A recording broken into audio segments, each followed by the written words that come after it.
Hello terima kasih sudah klik video ini. Dan pada kesempatan kali ini saya akan membahas mengenai cerita rumah angker yang ada di Indonesia. Bagaimana ceritanya? Jangan kemana-mana, tetap di 1, 2, 3, 4, let's go.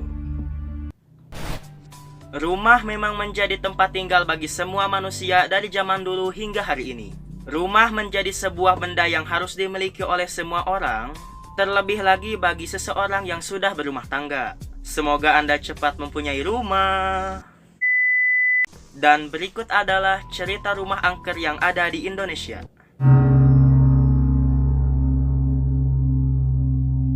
Di rumah ini sempat terjadi sebuah peristiwa yang sangat menyeramkan, di mana ada seorang anak yang sangat rese, gandeng, dan susah diatur, dibunuh dengan cara dikukus pada sebuah kuali yang digunakan untuk merebus sebuah kentang.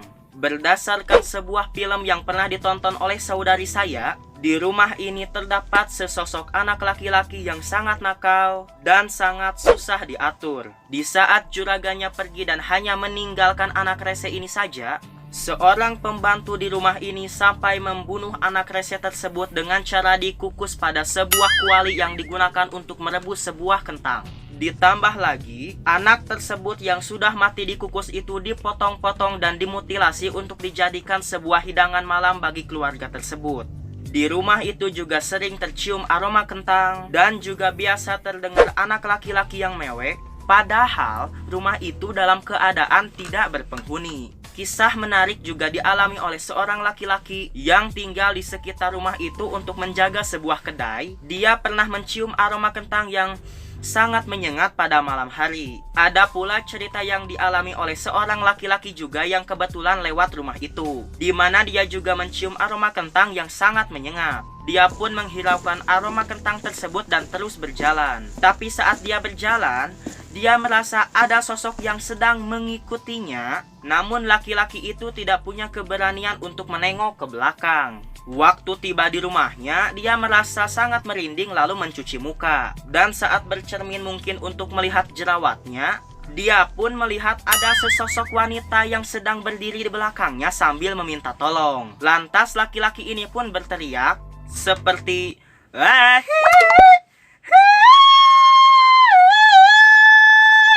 walau ku tak mau. Lalu dengan panik dia pun langsung berwudu dan meminta kepada salah satu rekannya yang tinggal di rumah itu untuk berdoa. Dan setelah berdoa, lantas makhluk transparan itu pun hilang seketika.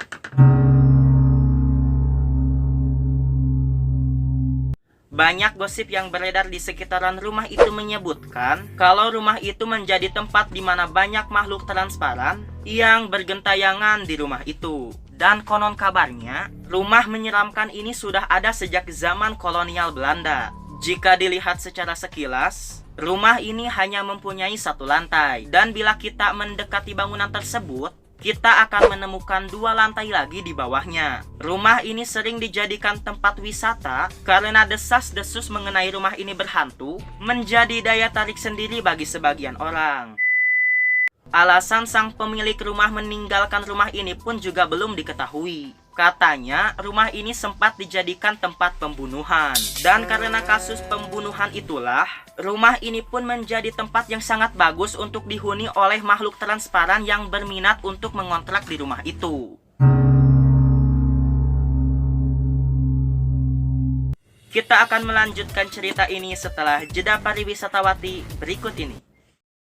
Lelucon singkat. Jadi, pada saat itu, saya dengan daddy saya berniat mau ke kebun untuk mencabut sebuah singkong. Setelah mencabut singkong selesai, maka daddy saya pun ngobrol-ngobrol sebentar dulu dengan pemilik kebun lainnya yang berbatasan dengan kebun milik daddy saya. Lalu daddy saya pun bilang, "Weh, ngentak cengekna dong." Lalu si rekan daddy saya ini bilang, "Tara ngari euy, agama sih heueuh agama ngaji pake toa, tapi cengek aing ledis wae," kata rekan daddy saya saat itu. Baru saja Anda menyaksikan program unggulan kami. Terima kasih dan sampai jumpa. Terkenal dengan kisah serunya yang melegenda, Maka rumah ini pun menyimpan berbagai macam cerita seru dan menegangkan. Katanya, pemilik rumah ini melakukan sebuah pemunjungan. Kesuksesan yang dicapai oleh penghuni rumah ini didapat karena konon kabarnya pemilik rumah ini melakukan sebuah pesugihan dan harus memberikan sebuah tumbal berupa manusia setiap hari Jumat. Namun pada suatu ketika, penghuni rumah ini merasa lelah untuk memberikan sebuah tumbal dan langsung menghentikan kontraknya dengan setan yang telah menolong dia untuk menjadi kaya. Dan keluarga rumah ini berencana untuk pergi jauh ke pulau seberang dengan mengendarai kapal pribadi milik mereka. Namun naasnya, kapal yang ditumpangi oleh mereka ini tenggelam. Pada saat pergi, penghuni rumah ini belum memecat pembantu dan baby sisternya. Pembantu dan baby sister ini masih ditinggalkan di rumah tersebut. Dan naasnya, pembantu dan baby sister ini dibunuh oleh orang yang tidak dikenal. Dan seketika rumah ini pun kosong dan sempat terbakar di tahun 1970-an. Dan penyebab kebakaran rumah ini pun belum diketahui sampai sekarang. Ada pula kisah seru yang dialami oleh seorang pengantar koran yang melihat ada sosok wanita dengan pakaian gaun putih panjang yang katanya berjalan mondar-mandir di depan rumah ini. Dan rumah ini pun dijadikan sebagai objek wisata yang seru dan menegangkan.